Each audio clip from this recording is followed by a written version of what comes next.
আমার এলাকার ভিডিও করার জন্য ক্যামেরা চালু করাটা যে কতটা কঠিন রে ভাই, সেখানে এই ভিডিওর মাধ্যমে আপনাকে দেখানোর চেষ্টা করছি। এক ভাই জমি দিচ্ছে সার, আমি খালি যায় জিজ্ঞেস করছি ভাই ধানের কি অবস্থা, ধানত কি দিচ্ছে এগুলো। ওরে ভাই তারপরে আমার হাঁটু পান নিতাম আছে, দেখেন কি কাণ্ডনা ঘটছে। এ ভাই ধানের কি অবস্থা, ধানত কি দিচ্ছে এগুলো? এ ভাই তুমি এগুলা কি দিচ্ছ?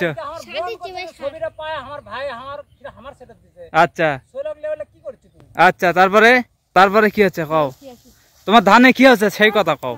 ধানের পোকা মারা বাদ দেয় না, তোমারই পোকা মারা লাগবে।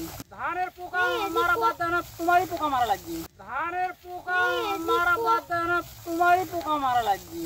ও ধানের পোকা মরিচ্ছে না? না কি দিচ্ছ এলে, কি সার দিচ্ছ এলে, কি হবে একদিন কি হবে ভাই? দেখো তো এটা ভালো করে কও কি হচ্ছে, একদিন কি উপকার কি ধানের?